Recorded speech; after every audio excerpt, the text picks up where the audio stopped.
Well, how's everybody doing this morning? Good. Wow, you actually are doing good this morning. Are there more of you in here than normal? Y'all look a lot fuller than normal. Not like you're fuller, but like the room's fuller. Sorry. But we are so glad you guys are here today. We are continuing our series, The 706. And in this series, we're looking at loving other people around us, right? And so, as we looked into this the first couple of weeks, we start with family and we start with our spouses. And we spent some time talking about what it looks like to love our family, to love our spouses. And this week, we're going to broaden that circle a little bit. We're going to kind of stretch it out, and we're going to go into the circle of friends. Okay, we're going to talk about friends today. And friends are friends forever. No? Yeah, okay. Some of you didn't listen to Michael W. Smith when you were growing up. Okay. A little big.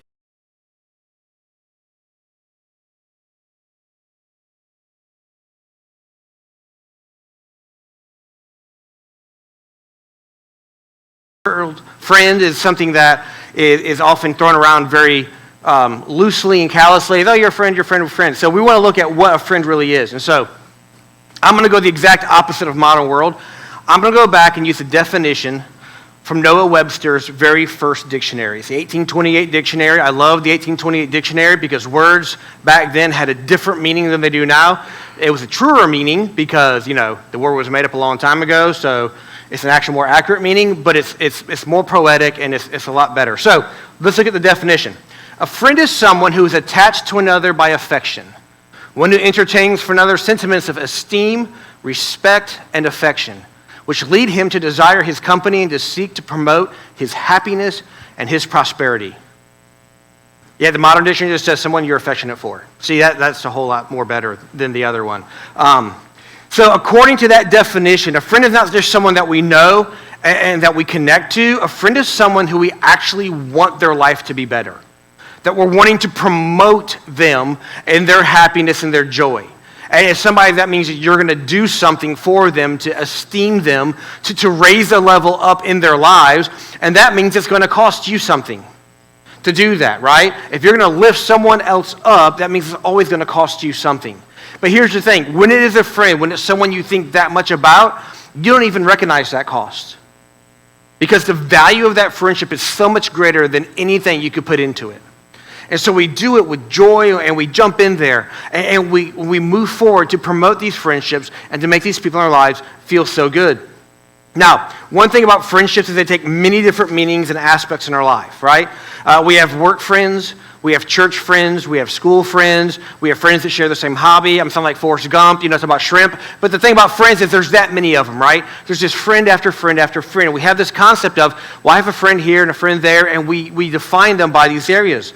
But one thing that holds true with all friends, no matter who they are in your life or what arena they sit in your life, one thing holds true with all friends, and that is that you share common ground. C.S. Lewis once put it this way: friendship is born at the moment when one person says to another, "What? You too?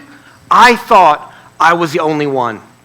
Now that statement rings true to me. I had a friend in high school, and back when I was cruising around town in my Vet, remember, it was a Chevette, not a Corvette, but I was still driving around town in my Vet, and me and my friend Bob connected in high school. Now I know you're thinking, you just made that name up. There's nobody who actually goes by the name Bob. Well, he actually did. His name was Robert, but he wanted to be called Bob, so everybody called him Bob. And Bob and I shared one common thing. Now, growing up, Bob and I rode the same school bus to school. We had a couple classes together. But our senior year particularly, we really bonded over the fact that both of us had old cars that were pieces of junk and broke down all the time. And we bonded over that. And Bob lived very close to me, and close enough so if his car broke down in the morning, he would call me like, hey, Pete, My car don't work, and so I'd go pick Bob up and vice versa, and I would call Bob. And so we started giving each other rides back and forth to school. And now Bob and I were very different in a lot of ways. So when I was in high school, I played soccer. I went to church every Sunday. Most weekends I spent at Pizza Hut at my job making pizzas for people. And Bob, on the other hand, he smoked a lot. If smoking was a sport, he was like a gold medalist in smoking. And Bob usually slept past 1 or 2 on Sunday afternoons. And Bob loved to party on the weekends. And so you wouldn't have taken me and Bob and be like, hey, these two guys would be good friends. You just wouldn't have gone there. But as I got to know Bob, those first couple conversations in the car were extremely awkward because we really didn't have anything in common. And when I rode in his car, we looked like Cheech and Chong, like smoke was billowing out of the windows all around. And we drove my car. That wasn't the case. I didn't let him smoke in my car. But it was a little difficult at first to kind of get connected. But the more we hung out to each other, the more we realized we had a lot in common. He had a great sense of humor. I have a sense of humor too, and so we got along well in that way. But there were some issues that had to be worked out in that friendship. I'm one of those people in life who believes early is on time, right? So if you're with me and we're going somewhere, we're going to be early because early is on time. Bob was one of those people who, if you were walking in by the second tardy bell to school, you had time to spare, And so those were some struggles that we had early on because I'd be at his house at 6:30 in the morning for an 8 o'clock school start, and he got at my house at 8:15 for an 8 o'clock school start. So it's kind of one of those situations we'd have to kind of compromise what time we left and everything. And but we got it all worked out, and we ended up having a really, really good friendship through school. And Bob was somebody I could always count on to be there for me, even though we were so different in so many other ways that we had gotten to this point where we trusted each other and could count on one another. Now, unfortunately for our friendship, a week after I graduated high school, we moved away from the town I was in to Florida, and I kind of lost touch with Bob over the years. But those friendships begin to make an impact in your life and change how your life goes. Many of us in this room have fond memories of childhood friends. Now, some of you who have lived in Troup County your entire lives are like, they're still my friends. My childhood friends are still my friends. Some of you are married to your childhood friend because that's the way it works. But many of us in this room had childhood friends that we really aren't in contact with anymore. They were people that we knew growing up that we really don't connect to anymore. Social media has helped with that. For some of us, we can get on social media and reconnect to people like that. But for the most part, those friends are just beautiful memories we had of times we were growing up, people who came alongside of us and were with us for a time in our life.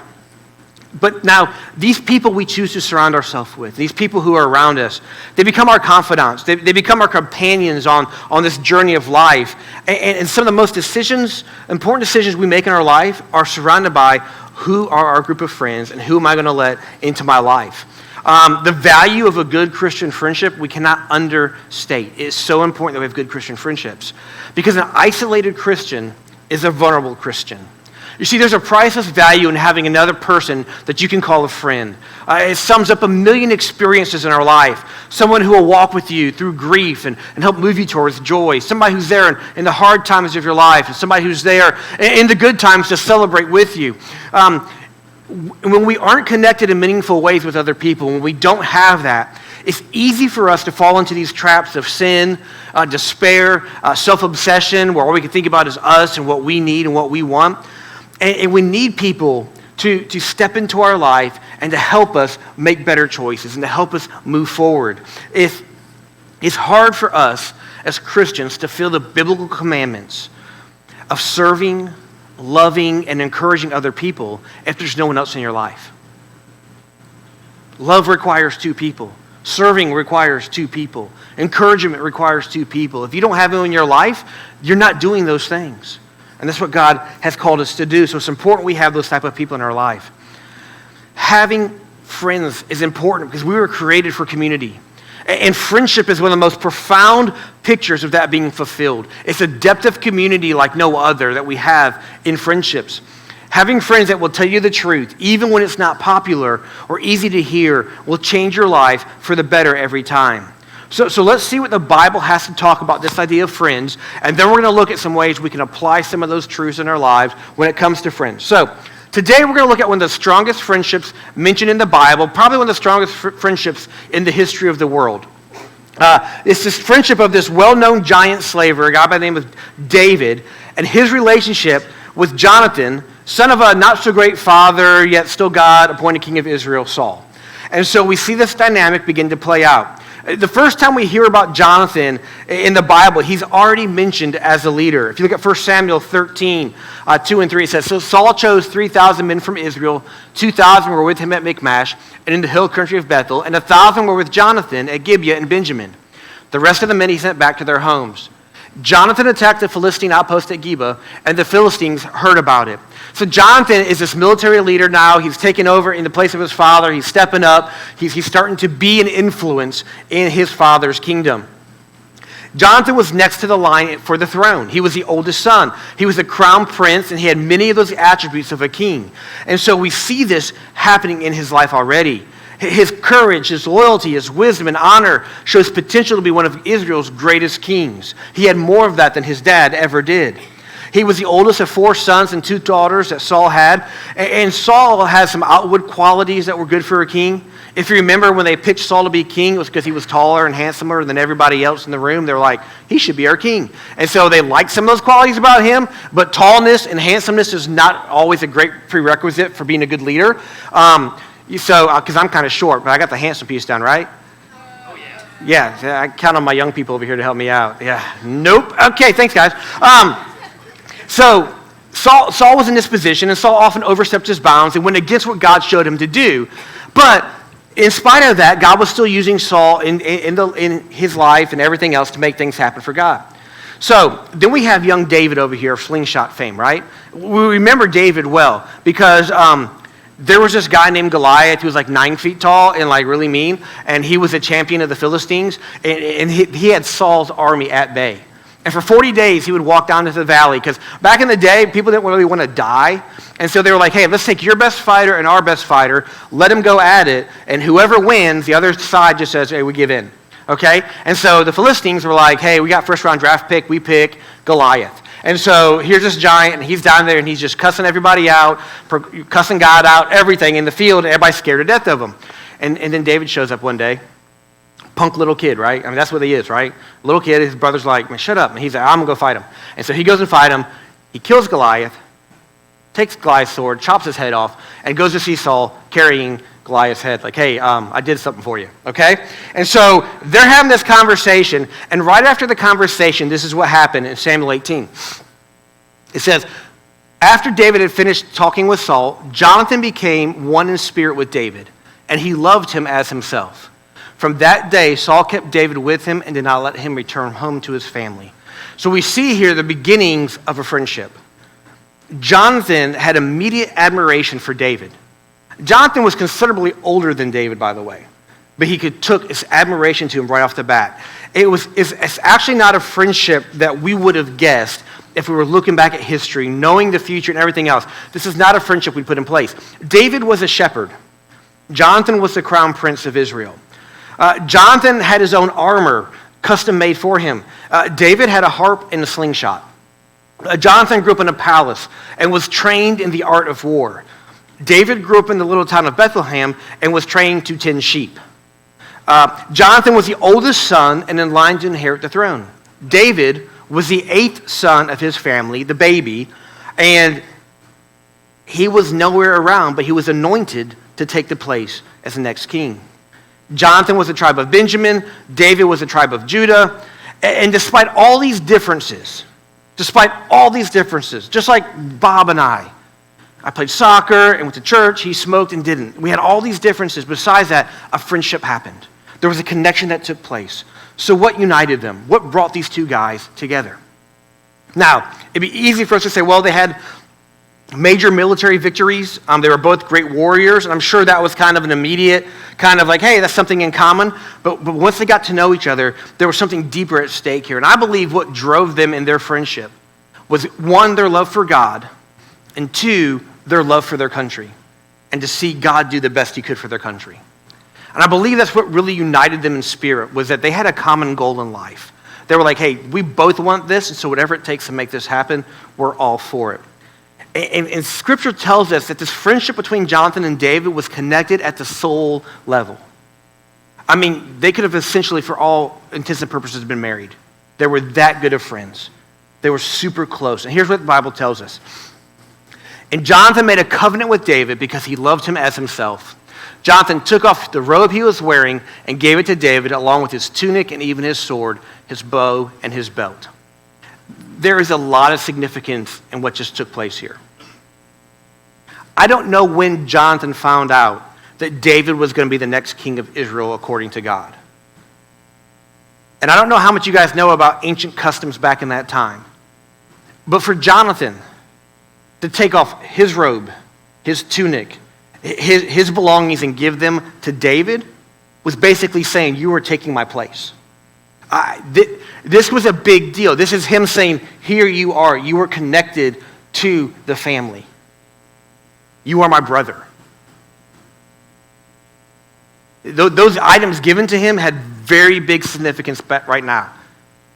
We don't have that today's day and age. Someone's cold, you give them a coat, you're not thinking you're part of my family now because you're wearing my coat.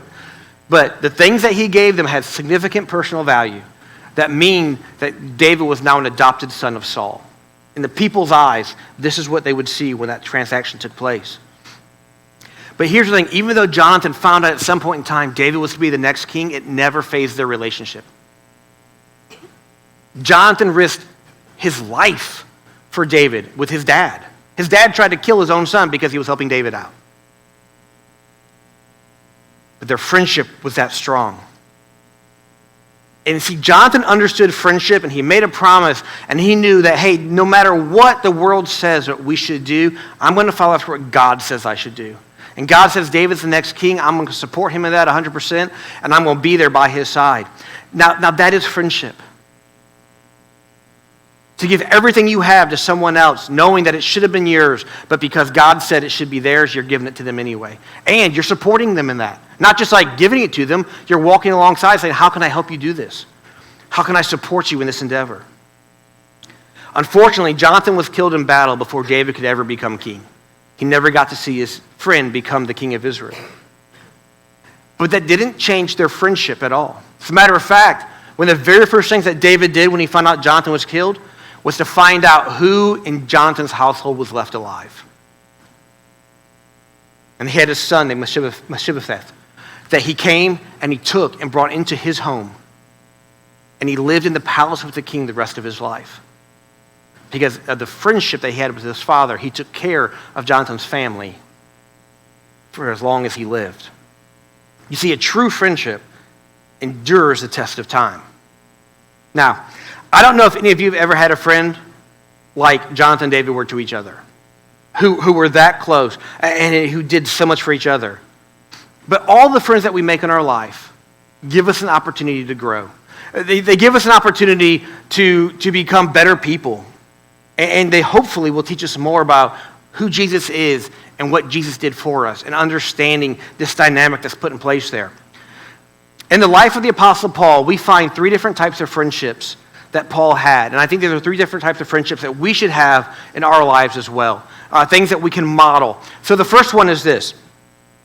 Paul had an older, wiser friend. We first see Paul as a new convert in Acts 9. And one of the first people God brought into the life of Paul was this guy named Barnabas. And Barnabas was a missionary. He worked for the church, and he went out and he helped do things. And he reached out to Paul even when other people were still afraid of him. Because if you remember, before Paul became Paul, his life was all about persecuting and killing Christians. And so when he got converted and on the road to Emmaus, and he's like, hey, Jesus is cool, they're like, is this a trap? Are you just saying that to get us to come in so you can kill us? But Barnabas went anyway. Barnabas went to Paul, and Barnabas became that friend to him. And the believers in the church in Jerusalem were obviously very skeptical. But Barnabas bridged that gap. He closed that gap, and he helped build relationships not only with Paul himself, but also between Paul and the church families. He became a mentor to Paul. Later in Acts 11, we see that Barnabas was sent to check out reports of new believers in other regions. And he found in Antioch there was this thriving group of believers. And so they started a church, and they began teaching them about who Jesus was and helping them grow in their faith. And when he did that, you know who he called to come alongside of him and help him? Paul. He said, Paul, I'm going to start a new church. I need you to come with me. And so Paul went with him, and Paul began to learn and to pick up from things. And every one of us needs someone in our life who steps in along the way and helps us to do that. When I was 12 years old, we were living in Mississippi at the time, and my dad was in seminary, and we had a friend of the family. My dad went to some event down in Florida, stayed with some people, and they found out he was pretty handy, could fix things, and they looked at him and said, hey, we have a 32-foot motorhome we haven't used in like 20 years. You can have it. So they gave us a 32-foot motorhome. Now, it was old, and there was obviously some issues with it, but my dad managed to get it fixed up enough to bring it back to Mississippi with us, and we thought, hey, we'll take a look over it. Everything looked pretty decent on it. We had to do some work to it, and we thought, we can do this, no problem. So we started working on it, and shortly into that, we realized that the engine was going to have to be replaced. And we were going to have to rebuild that engine from scratch. And that was a little bit more than my dad had ever done, and definitely more than I had done, because I was only 12 and I hadn't rebuilt an engine by that point. And we were about to just figure out how we could get rid of this thing. And there was a guy in our church who got wind of it, and he approached us, and he was an old Air Force mechanic. And when I say old, he was about 85 years old at that time. And I remember him walking up to my dad, and he literally put his hands out like this. And he said, Tom, these hands can't do anything anymore. But everything you would ever need to know to fix that engine is right up here. If you're willing to do the work, I'll show you how you can get it done. So my dad was like, okay, we'll do that. So for that summer vacation, I spent most of it up underneath that motorhome. My dad and this guy, and he would just lay there and be like, okay, now I got to do this, now I got to take this. And literally, it was like having a YouTube video that was personally made just for us. He told us everything to do. We took that engine all the way down, pistons everything out, rebuilt the entire thing, put it back together. Second try, you know what happened? Cranked right back up. It was absolutely amazing, but he had the experience. He had the wisdom. And so oftentimes in our life, we think, hey, you know, I know some older people in my life, but I'm young, I'm full of energy, I can do stuff. You need someone older in your life. Because while they may not have the energy they used to have, like that guy couldn't use his hands anymore because of arthritis, he had everything he needed to do. He knew it all. And I want to throw one other thing in here. When you build these friendships with older people in your life, and they're mentoring you, it's not just about what you can get from them. They're gaining a lot of it as well. This guy was near the end of his life, and he lived a very good and full one.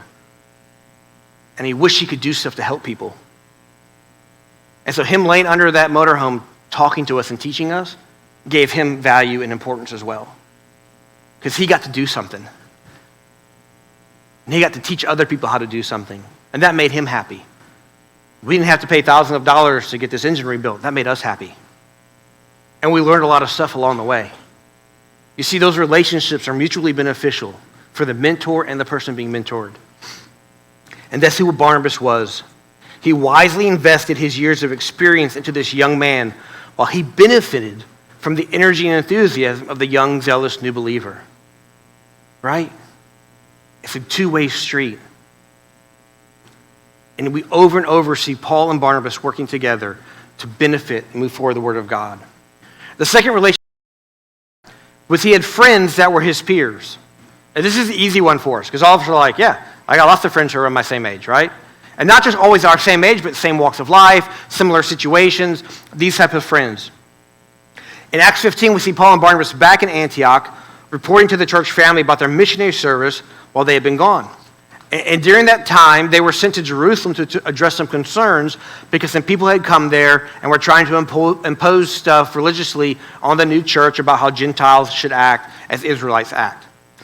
And if you know anything about the New Testament church, it was quickly established that, hey, they're not Israelites. They don't have to have the circumcision and all that stuff done that we used to have done. But hey, here's some things that they should do. And so they wrote a letter, and they sent it with a guy named Silas. Or sometimes he's mentioned as Silvanus in the Bible, but they sent that with Silas. And Silas is going there, and he goes to Antioch with a partner of his, and they take that letter, and they show it to the church, and everybody's like, yay, good news.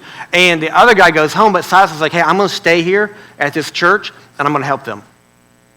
So during this time, Paul and Silas become friends because Silas is like, hey, I'm going to stay and help you in this church. And Paul's like, cool, I could use the help. And the two of them become fast friends. As a matter of fact, we begin to see Paul and Silas mentioned a lot in the Bible. They're doing a lot of things together.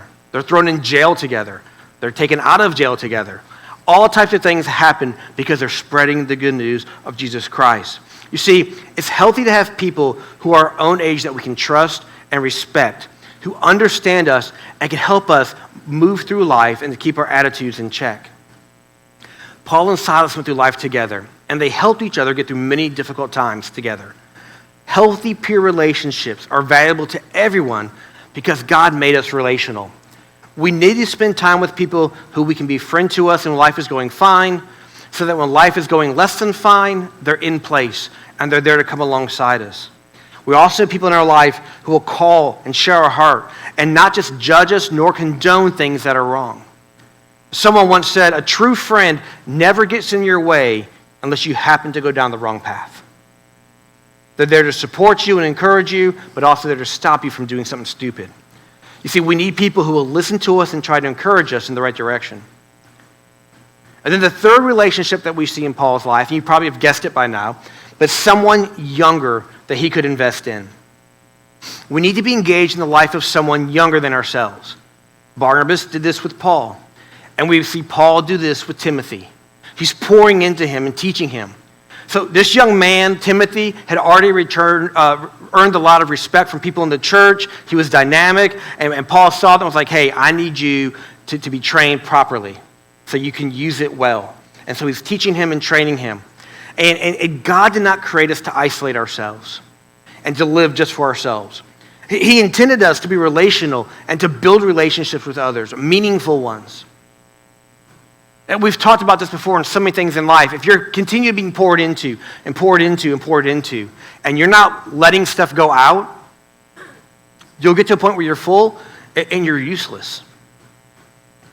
And we talked about the Sea of Galilee and the Dead Sea. Things that have stuff coming in and going out, but then the Dead Sea is only keeping it and everything around it dies. The same is true with friendships. We need people that when we learn something to, that we're pouring back into them. And parents, these aren't your kids. Because your kids aren't your friends. They're your kids. There's a difference. I know that's hurtful for some of you when I say that, but it's the fact. You can like your kids, but they're not your friends. Your kids don't have the life experience to go through what you're going through and help you through that. That's the parents' job to do that for the kids.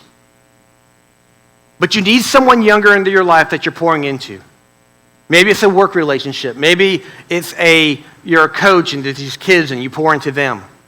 But you're pouring life into people. You're pouring that experience of what you've learned into people. You're helping people not to make the same mistakes that you have made. And you're helping people to see there's a better way to get something done. We all need someone that we're pouring our lives out into. And so these are aspects of friendship that we see. So understanding, hey, there was this great friendship with Jonathan and David, and now Paul had these three types of friendships. So how does that apply to us? What does this good friendship look like in the Christian sense of the word? What does it really mean to have these good friends? And so I just got some traits here I'm going to run through. They're pretty obvious as I go through them. You're like, well, yeah, duh. But here's the thing. It's about what we do with them. It's how we apply them to our lives that makes a difference. The first one's this. A friend loves sacrificially. John 15:13.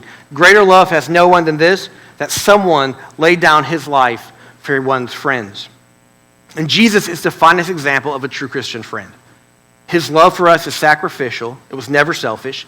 He demonstrated it not only through the miracles of healing people and washing his disciples' feet, but ultimately in the very end, he demonstrated his friendship for us, that he died on a cross for our sins.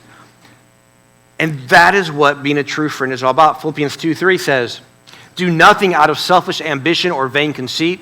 Rather, in humility, value others above yourself. If we choose our friends based only on what they have to offer us, we'll rarely discover the blessings of a genuine godly friendship.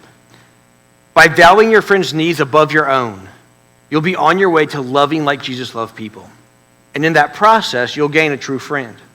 Another trait of Christian friendship we see is this: a friend accepts unconditionally. Proverbs 17:17 says, a friend loves at all times, and a brother is born for a time of adversity. We discover that the best friendships with people who know and accept our weakness and imperfections. People who know us, and in spite of that, are like, yeah, I'll still be your friend. Those are great friendships. If we're easily offended, if we hold on to bitterness, we'll have a hard time making friends or keeping them. And this may come as a shock to you, but no one in this room is perfect. We all make mistakes now and then. And if we take a truthful look at ourselves, we'll have to admit that we bear some of the blame when things go wrong in a friendship. Again, not a very popular statement, right?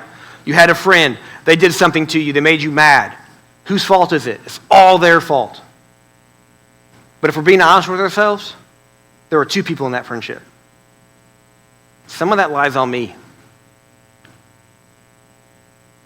We have to understand that we have to be willing to forgive. A good friend is one who's willing to ask for forgiveness, but give forgiveness even quicker.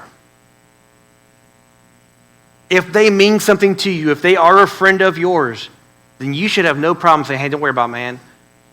I forgive you. Another thing that we have to worry about here, another trait of friendship, is that a friend trusts completely. Proverbs 18:24 says, one who has unreliable friends soon comes to ruin, but there is a friend who sticks closer than a brother. This proverb reveals a true Christian friend is trustworthy. And it emphasizes, though, a second important truth as well. And I think we miss this one from time to time. We should only expect to share complete trust with a few people. Not all of your friends deserve 100% of your trust. George Washington, our first president, put it this way: be courteous to all, but intimate with few, and let those few be well tried before you give them your confidence.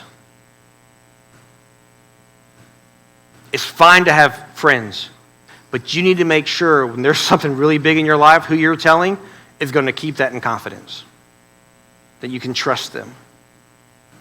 Trusting too easily can lead to ruin, so be careful about putting your confidence in a mere companion. Over time, your true Christian friends will show their trustworthiness by sticking closer than a brother or sister, no matter what situation you come your way. A friend also keeps healthy boundaries. This is an important one. We talked a little bit about last week. But 1 Corinthians 13:4, the first part says this: love is patient, love is kind, it does not envy. If you feel smothered in a friendship, something is not right. If you feel used or abused in a friendship, something is wrong with that relationship. Recognizing what's best for someone and giving that person space are signs of a healthy friendship. Knowing when to be with your friends and when not to be with your friends is a big deal. And we should never, ever let a friend come between our spouse and ourselves. A true Christian friend will wisely avoid intruding and recognize your need to maintain other relationships. A true friend is not offended that you made another friend. A true friend is not hurt that you talk to other people. If there's someone in your life who gets mad because you talk to someone else, lose them. They're not a true friend. Another trait of a Christian friend is that a friend holds us accountable. Proverbs 27:6 says, wounds from a friend can be trusted. True Christian friends build each other up emotionally, spiritually, and physically. Friends like to be together simply because it feels good to be around each other. We receive strength, encouragement, and love. We can talk and we can cry and we can listen to each other. But at times, there's also things that we have to tell our friends that are difficult, and they need to hear it. They're making some wrong choices. We need to put them back on the right path. We need people to step into our life and hold us to that place. And because of that shared trust and that shared acceptance, a true friend is one of the few people who can actually put you back in track. If we're not close and you come and tell me what's wrong with me, I'm just going to blow you off. Or I'll get mad at you and say something I shouldn't say. But when a true friend comes to you and says, hey, I noticed something, you need to work on it, you receive that differently. Because you know they only care about you and what's best for you. And they're stopping you from doing something stupid. We have to hear that and receive that.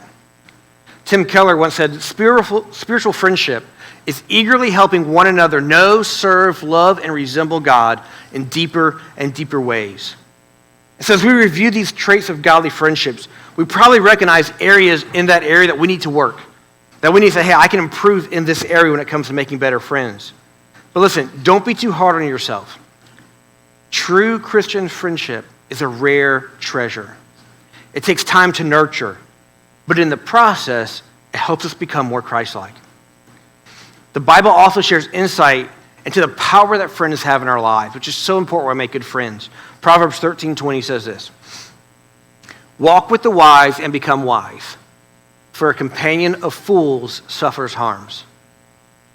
Proverbs reminds us that company we keep rubs off on us. When we spend time with others who are pursuing the Lord, their passion, their love, and example encourages us in our own lives. However, the opposite is also true. When we hang out with people who are not pursuing righteous living, who don't follow after God, that'll influence us not to chase after God and not to pursue righteous living. You see, Sunday morning church, it's a great place to worship with other believers in the group, but it's only in the intimate conversations with friends, those moments of tough love, and the midnight calls for prayer and for help when we're going through the hard seasons of life that really bring us together, and that is where life is strengthened, and that is where we grow. We need the help of others to live bold, faith-filled lives. God knows this to be true, and that's why he created us to be relational. Find others to do life with so that you can have the support that you need when times get hard. Finding friends usually takes effort, openness, and to be honest, takes some trial and error. Zig Ziglar put it this way, if you go looking for a friend, you're going to find that they're very scarce. If you go out to be a friend, you'll find them everywhere. We were never meant to be alone. Take time to reach out, connect, find people who can be positive influences in your life. A quick note here. Your friends should be people who influence you to be closer to Jesus. Some of you think, well, I have friends who don't go to church. I don't have friends who don't know Jesus. Hear me out. It's good to have those relationships. But you should never let those relationships influence you. You should try to influence them. You see that difference there? A strong Christian friend, allow them to influence you. Someone who doesn't love Jesus, don't let them have an influence in your life. But I pray that you're an influence in their life. That through your life, they can see Jesus. They can see a relationship that they want to have with their Savior. They can see something bigger and greater than them. We have to guard very close who gets to speak into our lives. Who gives us wisdom, who gives us instruction, who encourages us. And make certain that whatever they do, that they're pointing us to God. C.S. Lewis put it this way, true friends face in the same direction, towards common projects, interests, and goals. If they're not pointing you to Jesus, they're not your true friend. My prayer is that people in your life who don't know Christ will be influenced by you and come to have him in a relationship. So what would happen in our lives if we truly surrounded ourselves with strong Christian friends? How would that affect the way we interact with our families and in the community at large? I believe having strong friends that encourage you and point you to Jesus will change each of us for the better. Having friends to help knock some of the rough edges and attitudes makes us people who are more like Jesus. People who love others and treat people with compassion and respect. Maybe you're struggling finding true friends like that. Just stay the course and ask God to help you to find them. And never forget through all of this that we have a friend in Jesus. Dwight L. Moody once said, "A rule I have had for years is to treat the Lord Jesus Christ as a personal friend. He is not a creed or a mere doctrine, but it is He Himself who we have." It's not just an idea about Jesus. It's not just thoughts about Jesus. He gave us all of Him as a person so we can connect and have that friendship. There is no better friend than Jesus. And He showed us that when he died on the cross for our sins, when he gave that ultimate sacrifice. Samuel Rutherford, the Scottish preacher, said it this way: to believe Christ's cross to be a friend, as he himself is a friend, is also a special act of faith. Is the cross of Jesus Christ your friend? Is what he accomplished on Calvary your friend?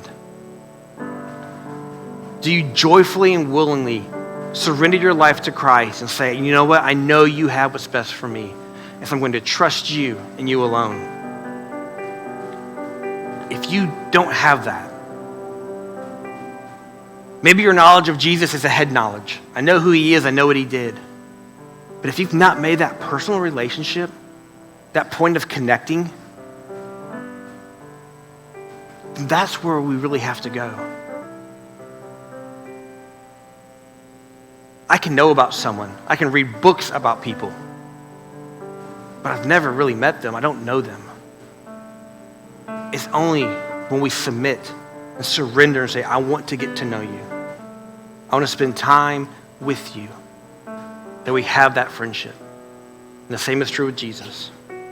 It's only when we stop our lives, say, hey, Jesus, I've tried it on my own and I can't get it done. I surrender. Today, I'm allowing you to step and take control of my life. A true friend points you to Jesus. No one is better at pointing you to Jesus than Jesus. He's really good at it. All you have to do is open your heart, open your mind, and surrender to him today.